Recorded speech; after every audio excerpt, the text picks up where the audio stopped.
Welcome to the Consulting Success Podcast. I'm your host, Michael Zapersky. In this podcast, we'll dive deep into the world of elite consultants, where you'll learn the strategies, tactics, and mindset to grow a highly profitable and successful consulting business.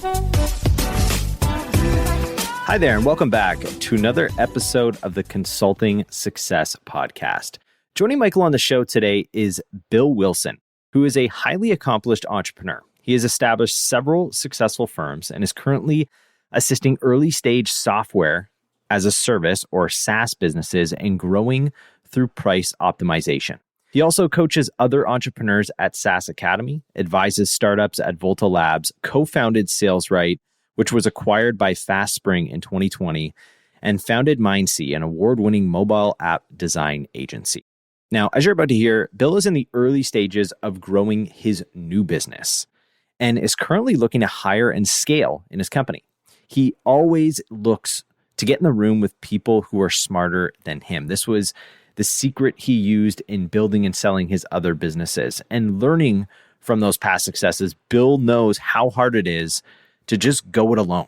And if you resonate with Bill, if you're trying to go it alone in your consulting business right now, we can help.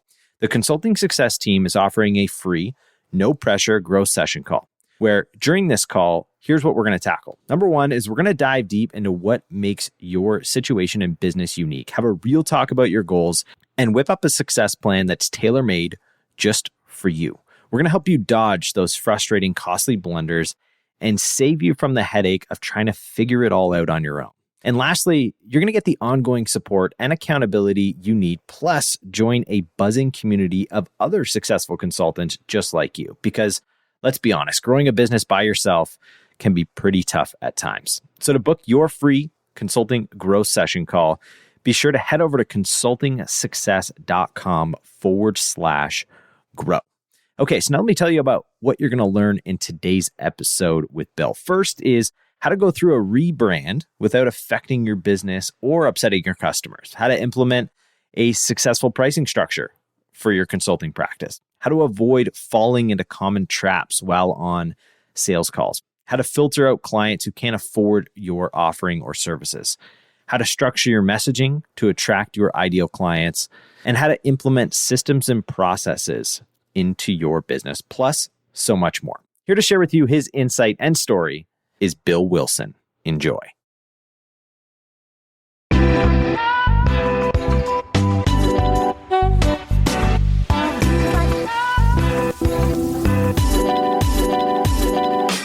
Bill Wilson, welcome.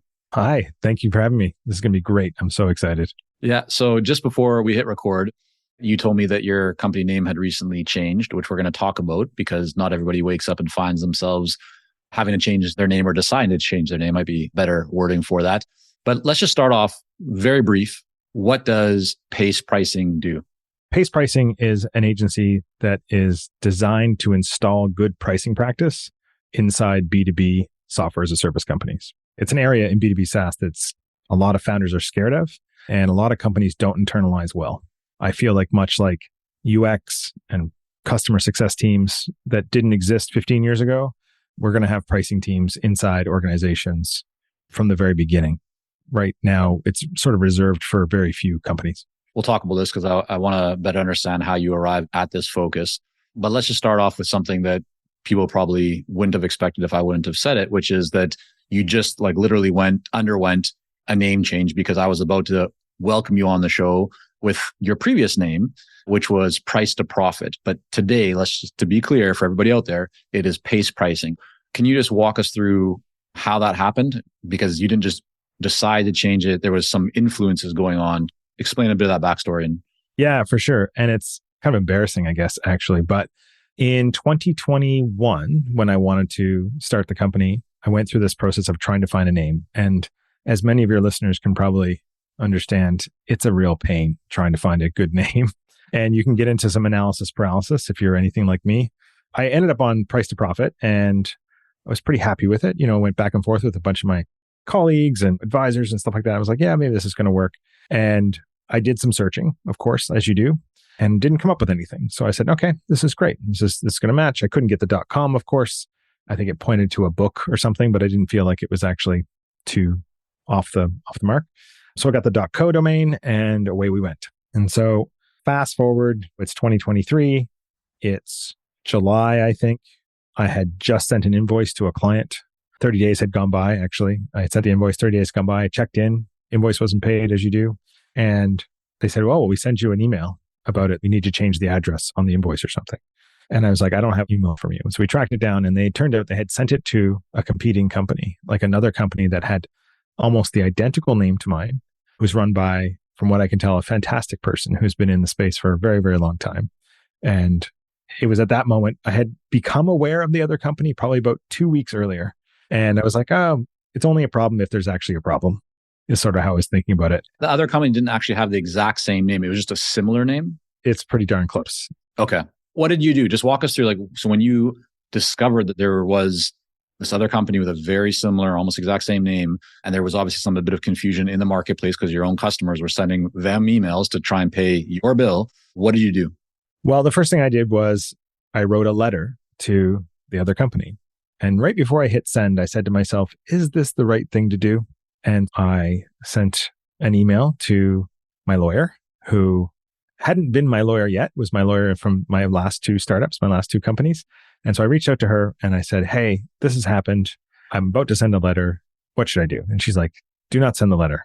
What did the letter say, and why did she say not to send it? It's mostly about drawing attention to it. If it's, let's fix it before it becomes an actual problem. You don't want to be trading on someone else's name. There's a lot of things that can happen if you are trading on someone else's name. I think they have a lot of grounds. I'm not a lawyer, so I don't know all the things. And this is just, disclaimer. This is not legal advice, everybody, not financial advice, just two people having a conversation. Yep. Yeah. Okay. Yeah. So I reached out to Laura, my lawyer, and she graciously advised me to, she's like, please change your name. It's the best thing for you to do is just change your name and don't make it so literal. And as you can guess, with Pace Pricing, it's still pretty literal. It's got price in the name. It's not a made up kind of startup-y word with dropping some vowels, that kind of thing. It is still pretty on the nose, but yeah, so that was her advice. And then I went through this whole process again of trying to figure out a name, and I can go deep into that, but yeah, take me back for a second though. So when you did update the name, did you end up reaching out to that other company and having any kind of communication with them, or you just kind of left it as is and move forward? Yeah, I mean, that was July and the name just got changed this week. At the time of recording, we're late fall 2023, and it just got changed partly because I had to decide on a name, and that took a long time. But no, I went through the process. I have not yet to date reached out to them, not because I wouldn't be friendly or I'm scared or anything. I just, I don't poke the bear. But you also, I think what's important to take away from this is that you were proactive. You didn't just leave it. You didn't just bury it. You also, it sounds like, did what is probably the right thing to do. If this other company was already established well before you with this name, you just did what you need to do and moved on, right? Like you did, sounds like the right thing. Yeah, exactly. I think it's the right thing. And I'm much happier with the name, actually. And I'm much happier with everything's just lines up with the program that I offer and my love of running. It's one of those things. It's just serendipitous, I guess. Like the big change is still yet ahead, changing the website and all that kind of stuff. And for you, when you discovered this issue it existed, what emotions did that trigger for you? Like, were you just been like, oh man, like, was it chaos and fear? Like, did it feel like a real threat, or did you just look at it? Like, how did you deal with that when it came up? Yeah, I definitely felt it because I felt, one, embarrassed that my client was reaching out to someone else. And then, which immediately drew a thing in my mind, was like, did they think I was that company all along? Do you know what I mean? Because, you go through these sales processes sometimes. They may not understand. Maybe they went and looked on my website, but it wasn't actually my website, that kind of thing. Now, obviously, that's just a silly thing. You shouldn't worry about that. But it happened again. It actually happened another time with a client, and it was a fresh client, and it was just a few weeks later, and they had done the same thing. They're like, oh, we're on your website. And they sent me a thing with my website logo. I'm like, that's not my logo. I felt pretty embarrassed, to be honest. And I felt a little bit and I felt a little scared. Yeah, I felt a little apprehension, I guess. It's like, because the last thing I want to do is tread on anybody else's property. You just don't want to do that, right? And I definitely don't want to be trading on someone else's name. And I bring it up, Bill, because first of all, I appreciate you being so open about this. I think entrepreneurs at all stages, we're always going to be running up against challenges, and very often something will happen. And in that moment, it feels like we're done. This is a big, big deal. But what I'm trying to point out is this is not your first rodeo. You're a seasoned entrepreneur. You've sold companies in the past. before this consulting business for pace pricing. And you still had a feeling that you had to kind of work through, but you've worked through it. You took action on it. And then fast forward, here you are today, you're off to the races. Thanks for sharing that. Take me back to the focus of the companies. You specialize in pricing for B2B SaaS companies. So that's software as a service, in case people aren't familiar. You're not the only company doing that. There are other companies and other consultants in that space. There's probably maybe one or two larger ones that I've heard about or familiar with. I guess two questions here for you. So the first question is, why get into the focus of B2B SaaS pricing? I kind of fell into it. And I think that's maybe a common refrain. So if you'll indulge me for a minute or two, I'm going to just take you back to how all this started. So I used to run an agency called Mindsea. It was a mobile app development design studio. And we had productized service that we sold. And we had built a piece of software internally to allow us to present pricing for that productized service. And it looked an awful lot like a B2B SaaS pricing page. So it had 3 tiers, a couple of add-ons, that kind of thing. And we were selling these mobile app blueprints, which was sort of like the very beginning stages if you wanted to build a mobile app. Some people would call it a discovery phase. We called it a blueprint.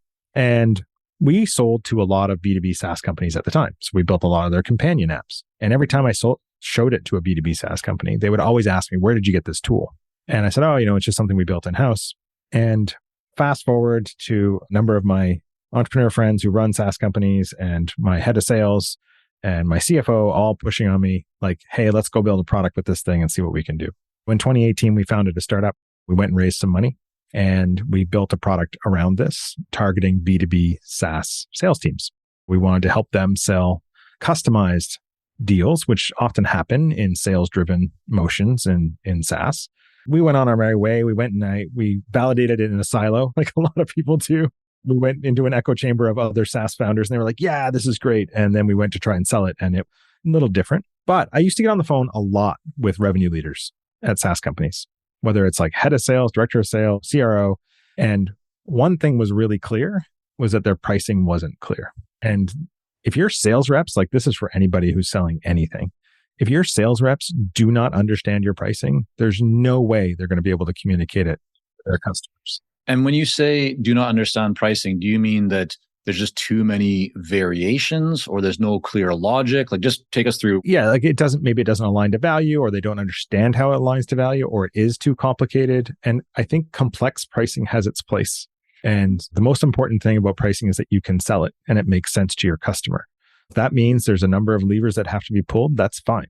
But generally, if your sales reps have trouble articulating it to themselves or explaining it to someone else, even on their team, then they're really not going to be able to ever explain it very well to their customer. What will end up happening is they'll focus on one area of it that they do understand, and that's what they'll sell. A lot of things will get left on the table. They won't get sold. They won't get cross-sold like they're supposed to, et cetera, et cetera. That I heard over and over again. And then I started getting these conversations on my sales calls, which were, hey, you see a lot of this. What should we do with X? So then all of a sudden I was becoming a bit of a consultant for free on my sales calls. And that just sort of led me to believe that, there's a really big space here for this. And when I dug even deeper, I realized that it's a really scary topic. And that sounds weird to say. And there's not too many things we're scared of in business. And I mean this it's a little tongue in cheek, I guess, but nothing can get our stomach in knots faster than messing with the relationship with our customers, right? So if you got a customer, the relationship, that fear, that's being a little scared to mess with it. And there's no greater sort of relationship with your customer than what they pay you. It's where the rubber meets the road. And anybody who wants to mess with that, everybody's a little bit apprehensive of doing that. As we see this a lot, with working with consultants who know they can be earning more, but they're very afraid to adjust their pricing, right? Fear of losing clients or having people say no to their proposals or whatever it might be. Okay, so fast forward in the story, I want to get your thoughts on this one thing rather quickly, and then I want to take us deeper into, because there's a lot more that I want to cover here with you. And that is, you decide to enter this market, you've been doing some consulting, you see that there's a need, you feel like you can make an impact, but you're not the only player. There's incumbents, there's probably larger firms, consultancies doing something maybe similar. Does that register for you? How are you thinking about that? Or do you just look at competition as a good, healthy thing? What's your view on that? I love it.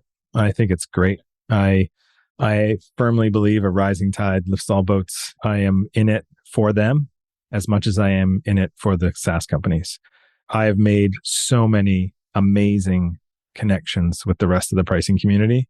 as a result of me doing this, that I've never been in a group, except for maybe when I was into kite flying. We can talk about that another time. That'll be the next podcast. Yep. That I've met that have been so welcoming. And I really mean them. Yeah. And that mindset that you're just sharing right now, right? Again, very like classic example of an abundance mindset over a scarcity mindset. I think it's always so refreshing and nice when I talk to people who have that abundance mindset, because when you actually see, and because this is a concern that all kinds of people have, in the consulting world, especially those that are earlier stage, they think they have the secret sauce and somehow they have to not really talk about what they're doing or be so careful. And it's like, no, there's way more opportunity that any one company can handle, or any hundreds of, there's just so much opportunity out there. I'm glad to have you share that. Let's then zoom forward to today. Can you give us a sense, Bill, of the size of the company? How many employees or team members? How many clients per year are you working with? Revenue? Just anything that you kind of share to give a sense of where you're at today. Yeah, honestly, I kind of feel like we're in year one in a lot of ways. I spent the first probably 12 months, like 2021 when I registered the company, probably till late 2022, I spent mostly coaching SaaS companies. I've spent a lot of time. I've done over 800 coaching calls over the last year with SaaS Academy as a resident price coach there. And also, I just love how closely pricing ties to product and all the other areas of the business. So it was really, really great. I did that. But when I decided to double down on the pricing stuff, because I was already doing it, was really December of last year. We'll probably crack 500K this year. So it's not a lot. And when I say we, I mean me. It's just me right now. The we and me. Yeah, the we and me. Yes. Okay. And I've got a great executive assistant out of Vancouver. And right now it's just the two of us. And I have a couple of contract folks that I can work with right now. I am definitely in the middle of hiring. We are looking for a senior strategist to join the team because I have far too much work to do. But yeah, that's a little bit of a glimpse into the size. Still pretty early, but yeah. Well, you're getting started with this one. Obviously, you've built and sold other businesses in the past, so you're leveraging that experience. One thing that I noticed when I went to your website, now I know the website has changed, or at least the name on the website has changed, but it did say that you have, I think it's $950 for some kind of an audit, or it's kind of like a discovery offer, the starting point. If that's still the case and still correct, why do you have the price on your website? What's the mindset behind that? Well, for me, like publishing your pricing, I think is just in general good practice. If people can't understand the value of what you're trying to sell, then maybe there's a good opportunity where you have to do some education and bring them along.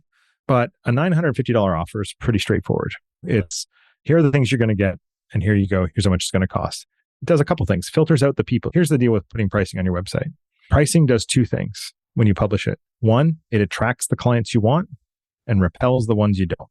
Having your pricing out there, like if you offer a $50,000 consulting service and you've got people knocking on your door, wasting your time, booking calls that only have a $3,000 budget, what are you doing? Put a starting at price on your website at the very least. Projects start at $25,000. And that just is going to filter out a whole bunch of people you don't need to talk to. We don't need to win every client. 100%. Wise words there. So just to summarize what I'm hearing from this and what you said, I definitely agree with. If the complexity of the offer is pretty straightforward, right? So it's not complex. It's not that high ticket in the sense of we're not talking about hundreds of thousands of dollars or millions of dollars, or even maybe tens of thousands of dollars. Having the price right plays a role. If somebody can't invest at that level, they're probably not going to be a good fit. But as you said, one other really important piece, which is if your business is at the stage where you're just getting a lot of lead flow, a lot of opportunities coming your way, right? Time is really your most valuable asset. Don't spend time getting on calls or talking to people who don't have the ability to invest. So having a starting price of starts at 10K, starts at 25K, starts at 5K, whatever that might be on a monthly basis, or depending on the structure of your offer, will help to weed out the wrong people and make sure that you're talking to the right kind of people. I imagine then, Bill, that you're not going to build your business to the level that you want, or even to the level it is today, just on the back of $1,000 pops all day long. Somebody comes in, they pay $1,000. What happens next? Well, I have that offer there really to service a very particular group. I love bootstrap B2B SaaS companies. And when they're early stage like that, sometimes they just have a pricing challenge they just want to talk through. That is really there designed to help them. And it could morph into a larger pricing strategy engagement, but really it's about segmentation at that point for me. It's really about segmenting my audience. People who want large pricing strategy engagements where they know they have a challenge and they're multi-million dollars a year, think 5 to 10, upwards to 50 or 100, they're not going to go and spend $950 on a 1-hour pricing audit. They're looking for something a little more holistic. They've got a lot of players involved, things like that. That's how I think about it. It's just I want to speak to my audience, and I know I have them coming in and I really want to help. One of my core values in life is to help. And that's how I'm doing that. And you're not just saying that now. I got to put this on the record because you shared that exact same thought with me before we even hit the record button. So that it comes through very genuine. What percentage of people that come into your world right now, clients, start with that pricing audit, that $950 pricing audit? A lot of them come in and they're either doing that or they're doing the other. There's not much crossover right now. And I'm glad for that. Hey, it's Michael here, and we'll be right back to the podcast. But first, are you ready to grow, scale, and take your consulting business and marketing to the next level? If so, our Clarity Coaching program may be a great fit for you. You'll work with our experienced team to set up a strategic plan for your business and coach you step by step in areas like how to consistently attract more leads, develop a magnetic message that resonates with your ideal clients, strategically package and position your services, earn higher fees, win more proposals, and scale your business. To find out more about Clarity Coaching and apply, go to consultingsuccess.com and click on coaching. What is the other? Just explain what that other service is. Yeah, sorry. Yeah, I have the PACE program, PACE pricing system, I guess is what it's called. It's where we go through a multi-month process to tear down your pricing from the ground up, starting with data and building it back up. So it's profiling your company, your competition, and your market, architecting packages and the model, and then calibrating prices, and then on to the execution phase where we validate it all, do impact analysis, and launch it. It's a more holistic program, lots of people involved. I help them build a pricing team, and there's a lot of coaching. I love to coach. And like I said at the beginning, my job is to install good pricing practice inside these businesses. And you asked, am I worried about some of the other consultants and other things? No, I do embrace it because I believe my job is to teach them how to do it. I want them so they don't have to hire people like me to do their strategy. So what the companies that come to me for is the pricing strategy. That's the Dan Martell says all the time, the chocolate and the broccoli, right? That's the chocolate, right? That's what people really want. And the broccoli is they need to build good pricing practice. They need to build up the muscle to be able to look at pricing from the very beginning and through their product, all that kind of stuff. So that's what I want to teach them. It's kind of a two-way thing. That's a little unique to the market.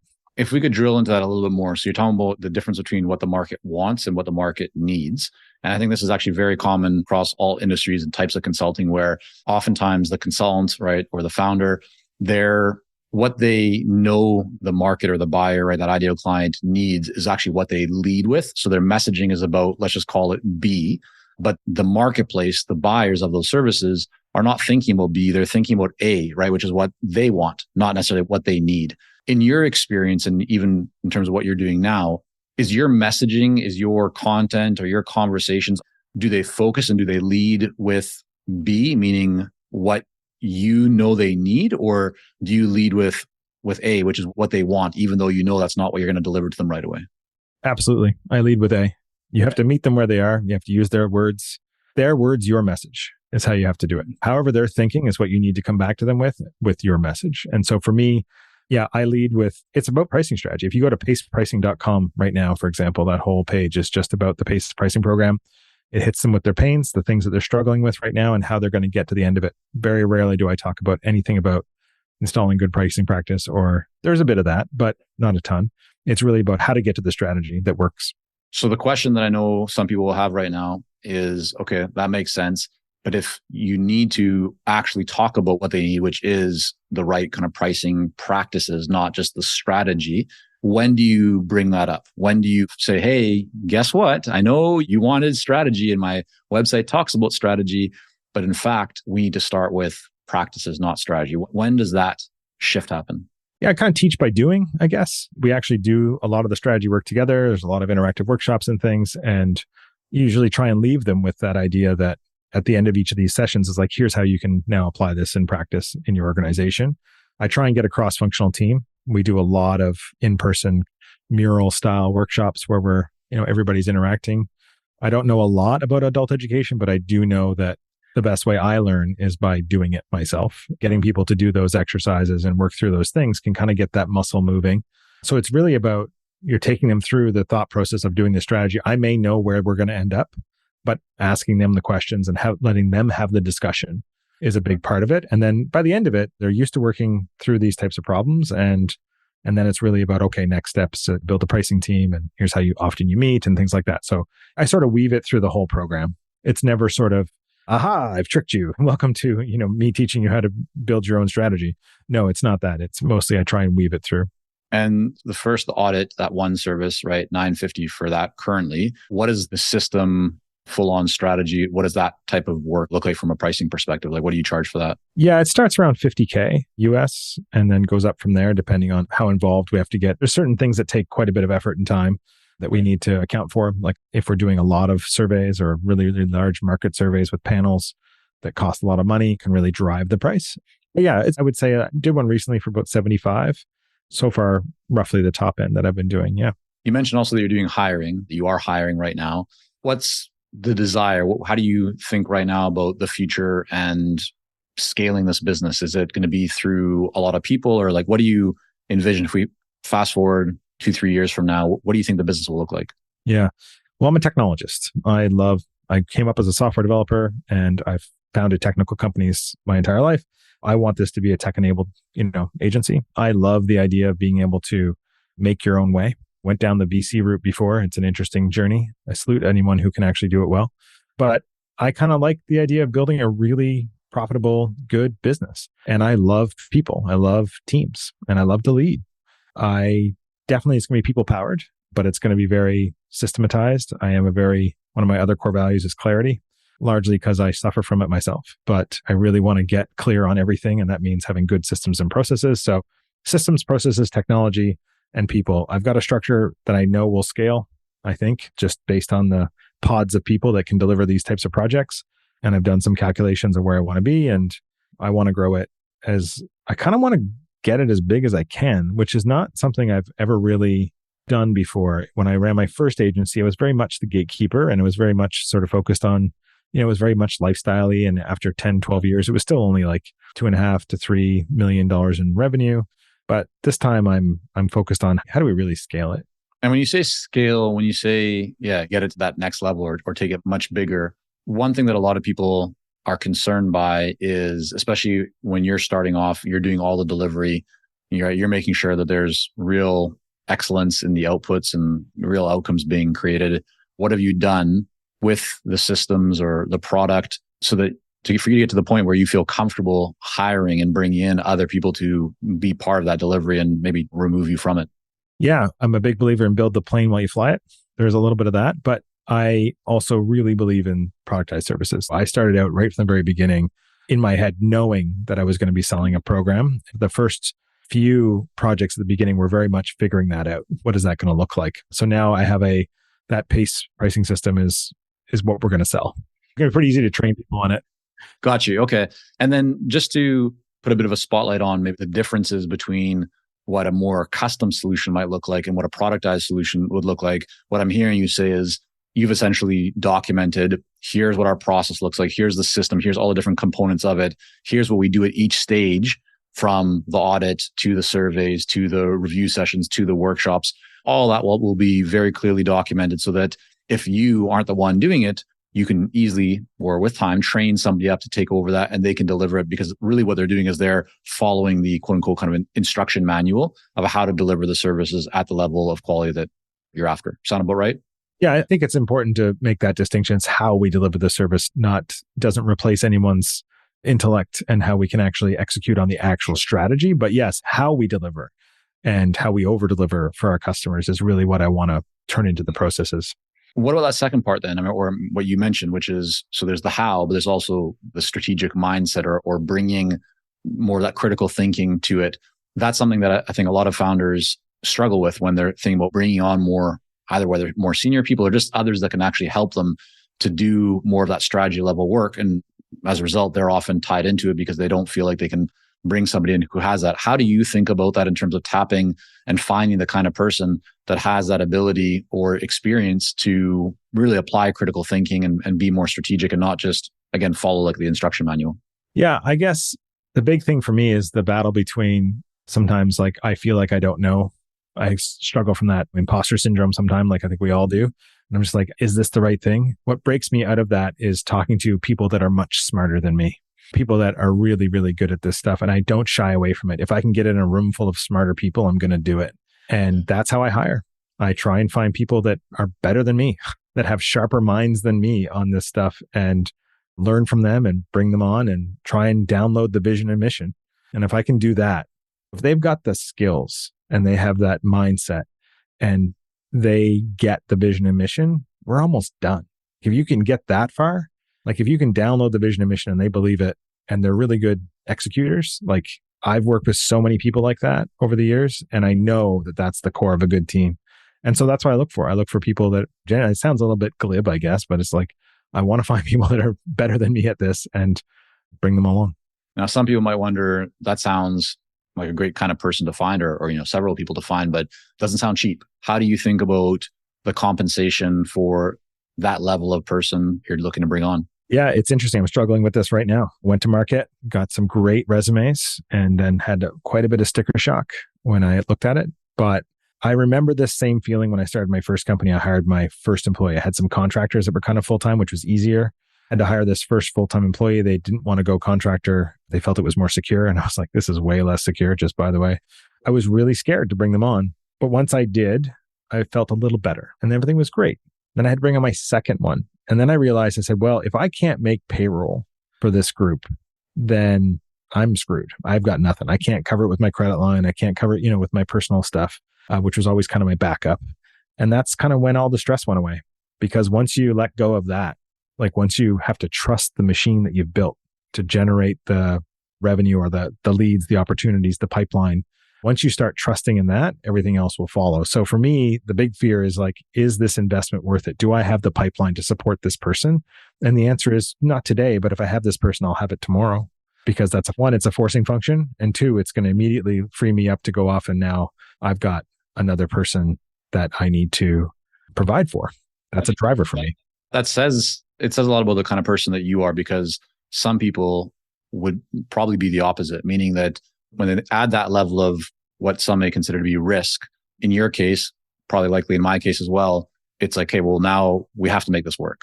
Whereas others would be paralyzed by the fear of like, if I don't make this work, X, Y, Z, Z, right, is going to go wrong. And now they actually hold themselves back from taking any action. It's almost debilitating.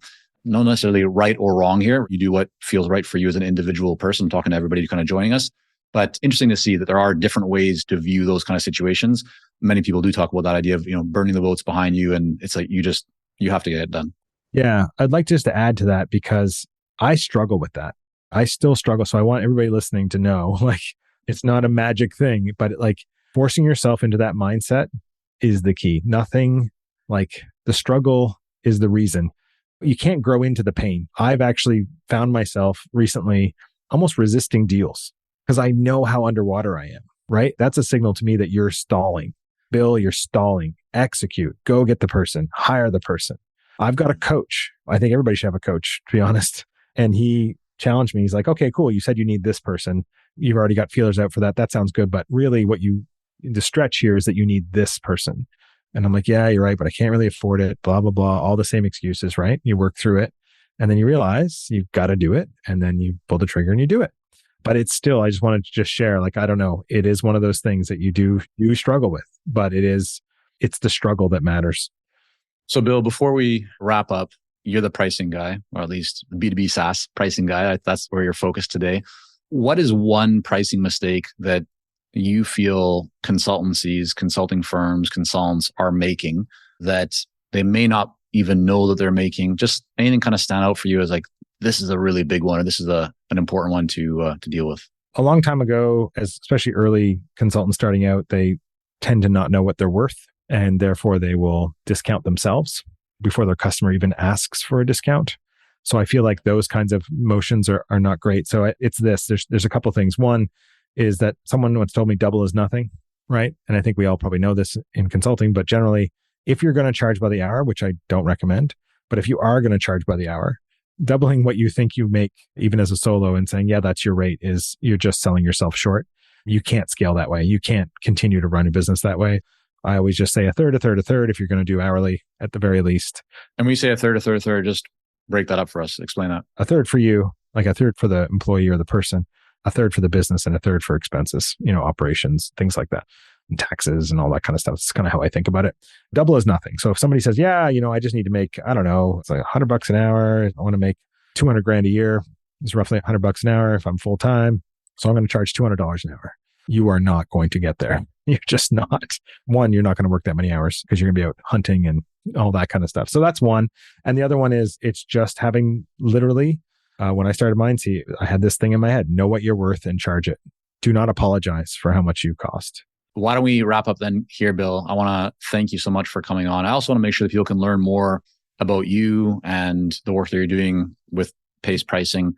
URL, give me the domain. I don't want to make any assumptions on this. Go ahead. It's pacepricing.com, PACE pricing.com. You can get me on LinkedIn as well. I'm pretty much WDR Wilson everywhere. That's just my initials and just seems to follow me everywhere I go and nobody seems to have it. And any service you come across, if you type WDR Wilson in, you'll probably find me. There we go. All right. Well, we will link all that up in the show notes. Bill, thanks so much for coming on. Thank you very much. It's been a blast.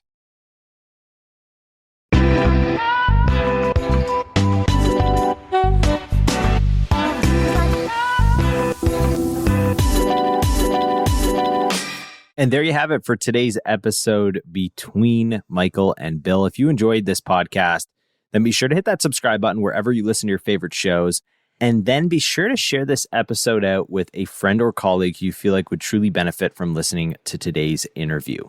Also, a reminder to book your free growth session call with the Consulting Success team. You can either visit consultingsuccess.com/grow, or you can click the link in the show notes section of this episode. Also there, you are going to find some more details and links to everything referenced in today's podcast between Michael and Bill. That's the end of the line for us this week. Thank you so much for tuning in to another episode. We'll be back next week with another one. Until next time.